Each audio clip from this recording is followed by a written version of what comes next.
صوفيا معاي من 11 سنة تقريباً، ومن أكثر الحيوانات اللي أثق فيهم الحقيقة.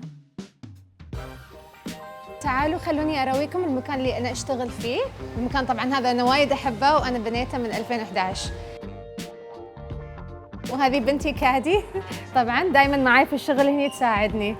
أنا اسمي عفرة الظاهري، صاحبة أول فندق 5 نجوم للحيوانات الأليفة بظبي. فكرة إني أنا أفتح فندق وعيادة بيطرية من وراء كلبي بصراحة. أنا أخذته ما فكرت في وايد أشياء، من أولهم إذا نحن بنسافر وين بنحطه. يوم أنا قلت حق الوالدة إني بفتح فندق وعيادة حق الحيوانات، هي كانت يعني اوكي تسمعني، لان انا كذا مره رحت لها قلت لها ابى اكون كذا شرطيه، ابى اكون محاميه، ابى اكون طياره، وفجاه دخلت في مجال البيطره فقالت ان شاء الله ليش لا، you can be anything you want.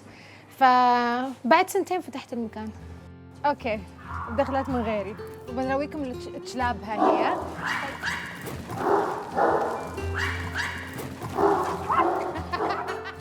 أنا عندي مرض اسمه فايبروميالجيا، فدايماً أحس بآلام في جسمي وتعب. هم يشجعوني إني أقوم كل يوم الصبح أي شغل على الرغم إني أنا أتألم. أنا محظوظة إني أنا أشتغل مع حيوانات، وايد محظوظة. في شيء وايد يضايقني بصراحة من فئة من المجتمع، إن إذا عندهم أي حيوان أليف يبون يتخلصون منه بس لأنه مريض أو لأنه ملوا منه يعقونهم قدام العيادة.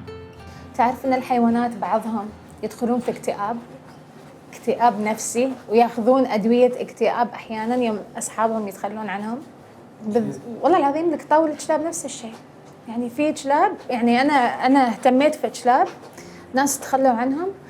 في واحد كان مو براضي ياكل أسابيع، مو براضي ياكل لدرجة إن نحن اضطرينا نوديه العيادة نعطيه مغذيات. تميت أنا كل يوم عنده، كل يوم لين ما تعود علي وبدأ يحبني وصار خلاص جزء من أنا تبنيته، أنا أخذته.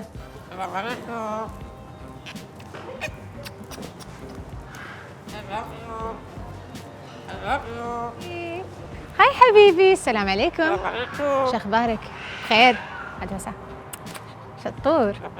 من الأشياء الحلوة اللي صارت عندنا في الدولة إن الحين لازم أي شخص عنده حيوان أليف يسجله في الهوية عن طريق تم. والحلو في هالشيء بعد إذا لا سمح الله الحيوان ضاع وحد لقاه عن طريق الشريحة يقدرون على طول يحصلون صاحب هالحيوان.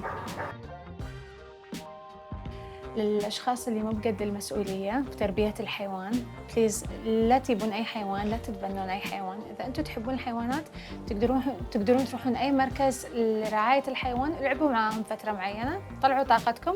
That's it. أهم شيء عندي إن بنتي تكون فخورة فيني يوم تكبر، تشوف كل الأشياء اللي أنا الحين أسويه، وأحاول أحسن من كل شيء في الفندق وفي نفسي أنا شخصياً، بس عشان بنتي تكبر وتكون فخورة فيني.